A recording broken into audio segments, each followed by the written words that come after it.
नमस्कार, अर्थ मैटर्स के एक और एपिसोड में आप सबका स्वागत करता हूं मैं हूं माइक पांडे।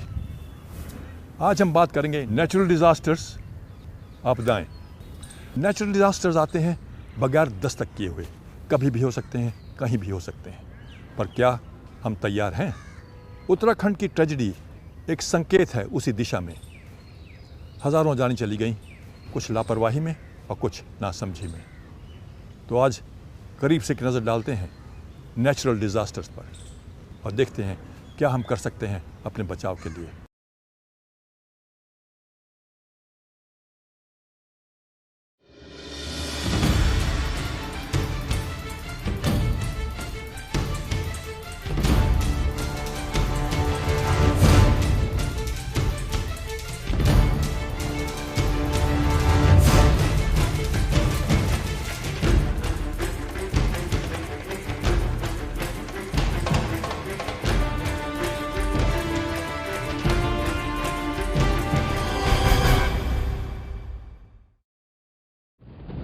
हादसे कभी चेतावनी देकर नहीं आते, खासकर प्राकृतिक हादसे।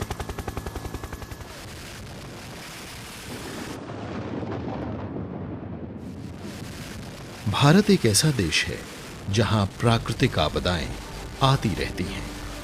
भूकंप, चक्रवात और बाढ़ का सिलसिला यहां चलता रहता है।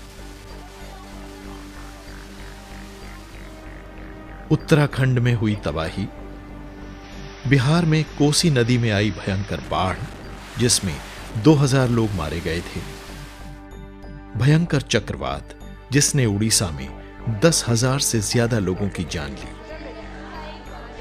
2004 में आई सुनामी जिसने 14 देशों में करीब 2,86,000 लोगों को लील लिया,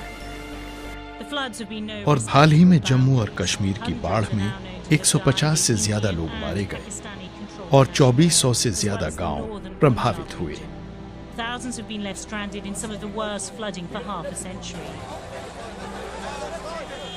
ये सब हाल की ऐसी दुखद यादें हैं जो प्रकृति की असीम शक्ति की याद तो ताजा कराती ही हैं, साथ ही ये भी बताती हैं कि ये ताकतें पलक झपकते ही भारी तबाही मचा सकती हैं और अपने रास्ते में पड़ने वाली हर चीज को नेस्तनाबूद कर सकती हैं।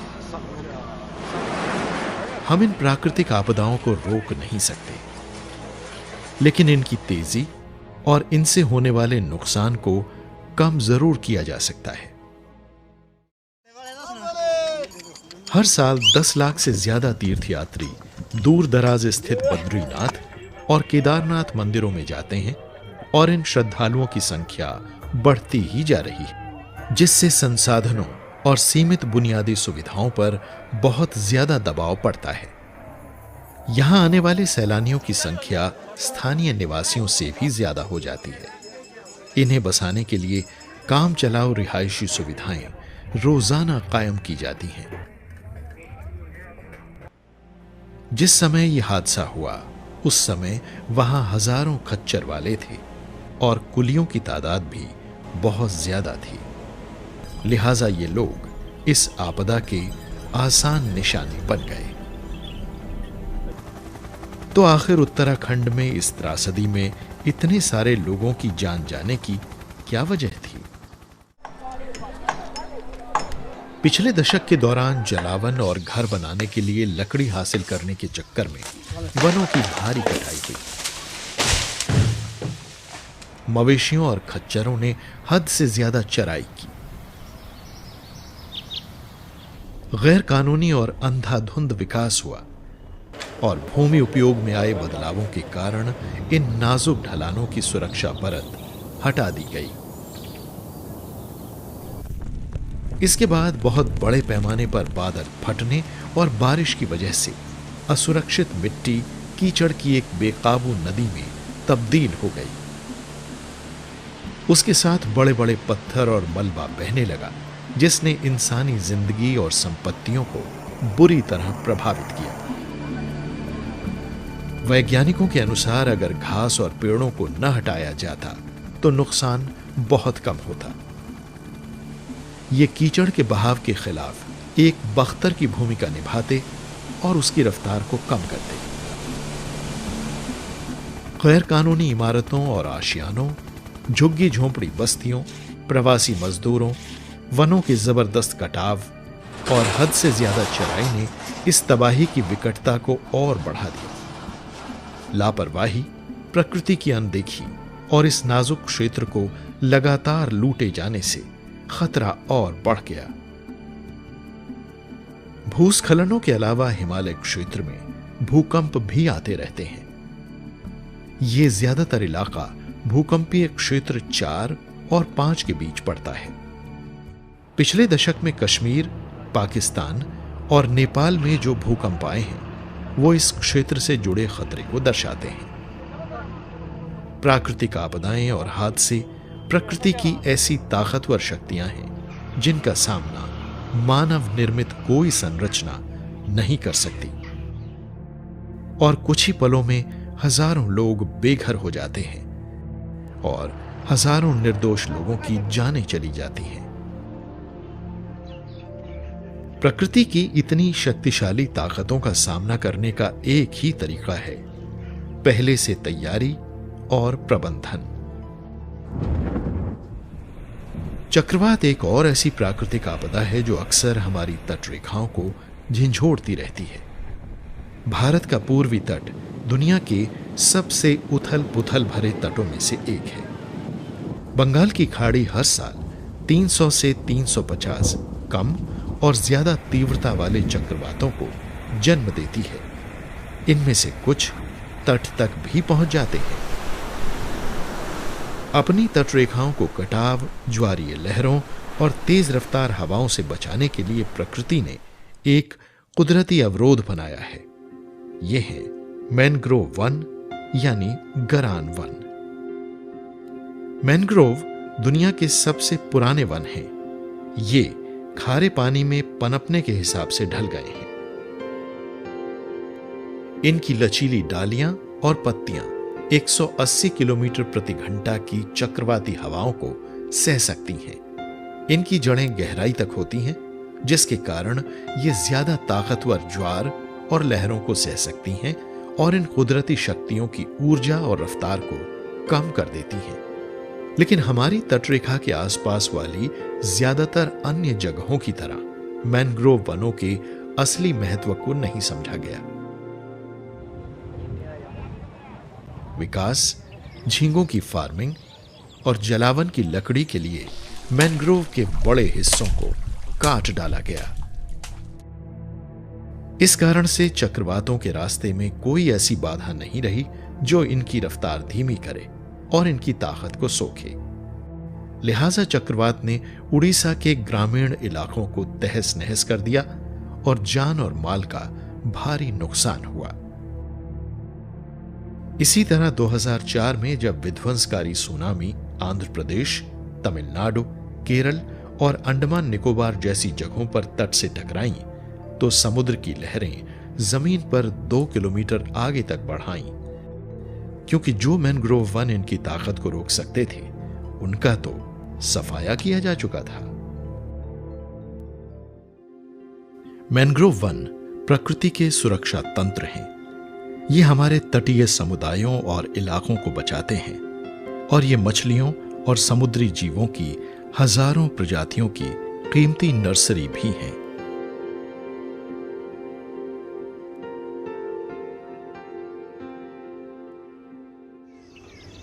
एक और इंसानी गतिविधि ऐसी है जो प्रकृति की सुरक्षा प्रणाली को तहस नहस कर सकती है। यह है नदियों से गैर कानूनी तरीके से निकाला जाने वाला रेत। नदियों की तली से रेत की जो लूट हो रही है, उसके कारण कई जगहों पर नदियों का बहाव बढ़ रहा है, किनारे कट रहे हैं और गाद बढ़ रही है। रेत की गैर कानूनी खुदाई से नदियों की नाजुक प्रणाली बर्बाद हो रही है। जब पहाड़ों में वनों की कटाई होती है तो मिट्टी की ऊपरी सतह नदियों में बह जाती है। वनों की कटाई से गाद जमती है और इस गाद के कारण हमारी नदियां और जल क्षेत्र उथले हो जाते हैं। मॉनसून के दौरान उथली नदियां ज्यादा जल्दी भर जाती हैं और अपने तटबंध तोड़कर बहने लगती हैं। इससे आसपास के इलाके और खेत भर जाते हैं, फसलें तबाह हो जाती हैं और बुनियादी सुविधाएं बर्बाद होती हैं।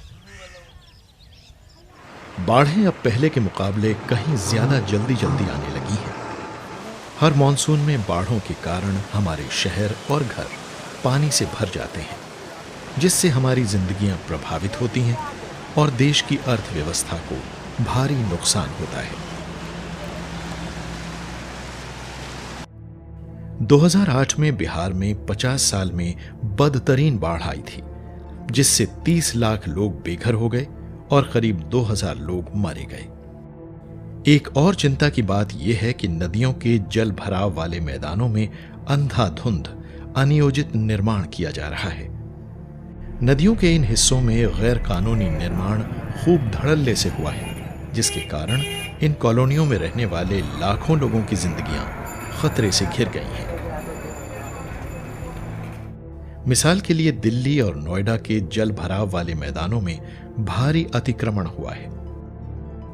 यहां की इमारतें अस्थिर नींव पर बनी हैं, जिससे उन्हें बाढ़ का भारी खतरा रहता है और किसी भूकंप की सूरत में वो बेहद जोखिम से भी घिर जाती हैं। किसी नदी के जल भराव क्षेत्र में निर्माण से सिर्फ बाढ़ का खतरा ही नहीं होता, बल्कि किसी भूकंप की स्थिति में लिक्विफेक्शन का भी डर पैदा हो जाता है। लिक्विफेक्शन एक ऐसा फेनोमेना है जिसके चलते जो आपका कुछ समय के लिए जो रेत टाइप का लूज सॉइल है वो लिक्विड के तरह हो जाता है 2-4 मिनट 10 मिनट के लिए। तब तक उसके ऊपर जो इमारत है, कोई भी इवन जैसे स्वेयर लाइन है, ये जो है उसमें गिर जाती है और स्वेयर लाइन नीचे से ऊपर आ जाती है।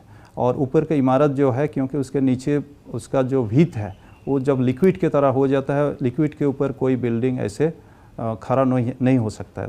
इसकी वजह से तो कई मंजिली इमारत भी तेजी से जमीन में धंस जाती है।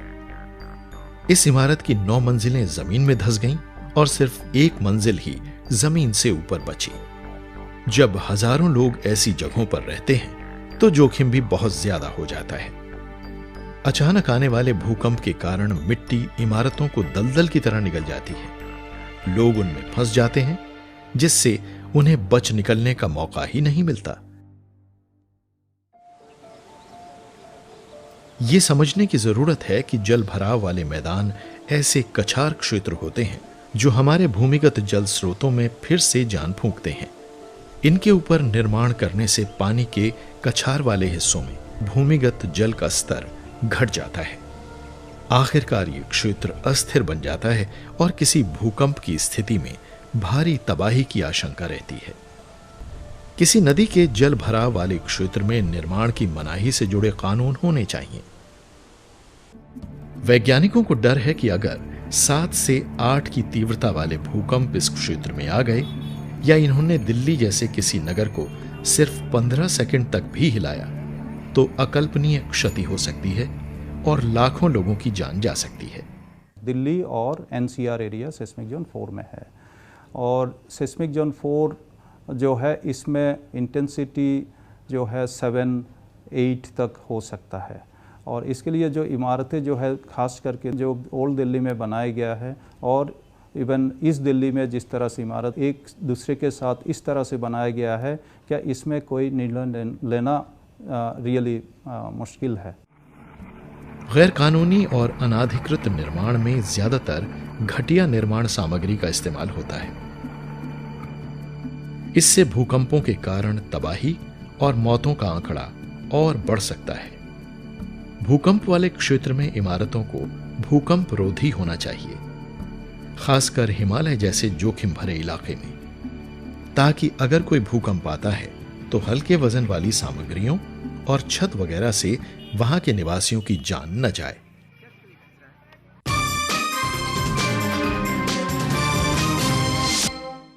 दुनिया में हर साल 2.5 लाख से ज़्यादा लोग मरते हैं आपदाओं से। आपदाओं से कोई शक्ति पृथ्वी पर जूझ नहीं सकती, लेकिन एक संविधान है।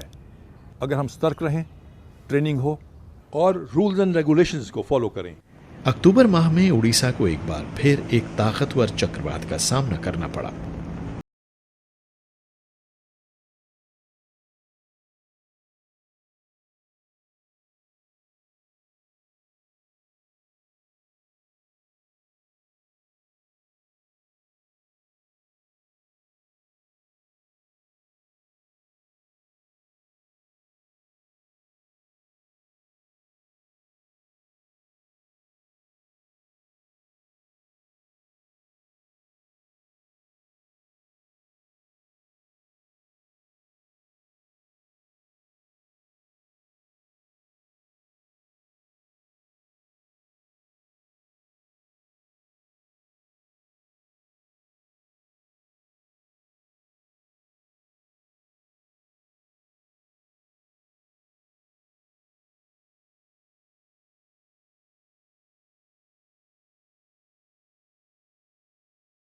कम होती।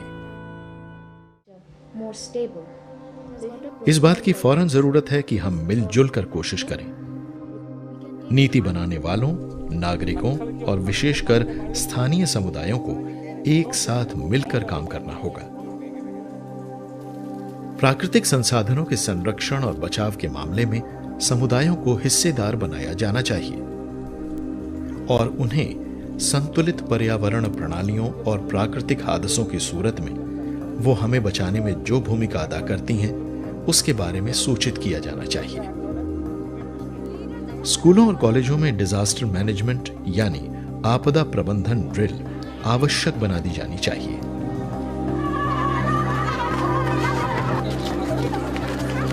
हम सभी के पास आपातकालीन स्थितियों से निपटने के सिलसिले में एक योजना होनी चाहिए। हर घर में एक ऐसा बॉक्स होना चाहिए जिसमें कंबल, पानी की एक बोतल हो, एक कैंची और एक चाकू, एक घंटी, टॉर्च, रस्सी, तार और एक फर्स्ट एड किट हो। इस बॉक्स में घर के हर सदस्य की तस्वीर भी होनी चाहिए, साथ ही ब्लड ग्रुप और स्वास्थ्य संबंधी विवरण भी हो। इससे सुनिश्चित हो जाएगा कि किसी परिवार में कितने सदस्य हैं। किसी भूकंप की हालत में सबसे ज्यादा सुरक्षित जगह होती है कोई खुला मैदान। नीचे उतरने के लिए एलिवेटर के बजाय सीढ़ियों का इस्तेमाल करें। अगर आप किसी कारण से बाहर नहीं जा सकते तो घर के अंदर सबसे सुरक्षित जगह होती है सोफे के नजदीक या किसी पलंग के किनारे। किसी भी नए भवन को भूकंप रोधी होना चाहिए और उसमें आग लगने की सूरत में आपात निकास भी होने चाहिए। भूकंप की आशंका वाले क्षेत्रों, विशेषकर पहाड़ों में वनों की रक्षा की जानी चाहिए। चराई को नियंत्रित किया जाना चाहिए, जो भूस्खलन को रोकने का प्रकृति का बेहद असरदार तरीका है। मैनग्रोव वन हमारी तट रेखाओं के संरक्षक हैं। हमारे मैनग्रोव वनों को फौरन बहाल करने और बचाने की जरूरत है। हमें तेजी से बदलते हालात और नई नई उभरती चुनौतियों के हिसाब से ढलना होगा। प्रकृति की ताकत और क्रोध को रोका नहीं जा सकता। प्राकृतिक हादसों पर भी लगाम नहीं लगाई जा सकती, लेकिन उन्हें इस प्रकार से प्रबंधित जरूर किया जा सकता है कि उनके दुष्प्रभाव हम पर कम से कम पड़े।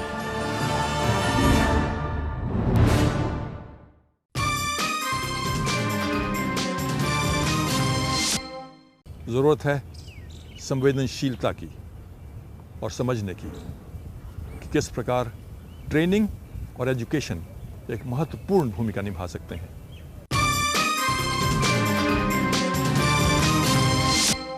और अब समय एक बार फिर आ गया है हमारे साप्ताहिक क्विज का। हमारे पिछले हफ्ते का सवाल था, अपने शिकार का पता लगाने के लिए चमगादड़ द्वारा प्रयोग किए जाने वाली विधि का नाम बताएं। और इसका सही जवाब है एकोलोकेशन। एकोलोकेशन एक ध्वनि प्रक्रिया है, एक आवाज़ जो एक चमगादड़ निकालती है, जिससे उसे यह महसूस होता है, पता चलता है कि उसके सामने शिकार है या रुकावट है, जिससे उसे एहसास होता है कि वस्तु कितनी बड़ी है और क्या है। चमगादड़ इस क्रिया को रात के अंधेरे में अपने शिकार के लिए और रास्ता ढूंढने के लिए भी इस्तेमाल करती है। और आज के विजेता हैं नीलू कुमारी झारखंड, गीतांजलि शर्मा मध्य प्रदेश कोमल बिजलानी राजस्थान, कार्तिक शर्मा हिमाचल प्रदेश और निकिता तिवारी महाराष्ट्र। पहले 5 विजेताओं को मिलेगा अर्थ मैटर्स की तरफ से एक टी शर्ट और सर्टिफिकेट और अन्य 10 विजेताओं को friends of earth special certificates. और इस हफ्ते के स्पेशल सर्टिफिकेट विनर्स हैं निरंजन दास पश्चिम बंगाल, सचिन एच यादव महाराष्ट्र, शगुन लाल नई दिल्ली, अर्जुन कर्नाटक, धर्मीन सांघवी गुजरात, नीरज पांडे उत्तराखंड, सतीश तेलंगाना, जालेंद्र पंडित बिहार, स्नेहकांत मित्तल पंजाब और अवधेश भारद्वाज हरियाणा। और अब ध्यान से सुने इस हफ्ते का सवाल। उत्तर पूर्व भारत के उस राष्ट्रीय पार्क का नाम बताएं जो लगभग हर साल बाढ़ से प्रभावित होता है। सवाल एक बार फिर सुन लीजिए। Name the national park in north east of India which is affected by flood almost every year. अपने अपने जवाब एक हफ्ते के अंदर अंदर हमें इस पते पर लिख भेजें। हमारा पता है earth matters, post bag number 3, greater Kailash 2, New Delhi 110048 और हमारा ईमेल आईडी है dd.earthmatters@gmail.com। आशा है इस एपिसोड ने कुछ रोशनी डाली आपदाओं पर, नेचुरल डिज़ास्टर पर। एपिसोड कैसा लगा ये तो ज़रूर लिख भेजिएगा। आपके ख़तों का हमें हरदम इंतज़ार रहता है। अगले एपिसोड में हम एक नए मुद्दे को लेकर आपके सामने हाजिर होंगे। तब तक के लिए आपसे आज्ञा चाहते हैं। नमस्कार।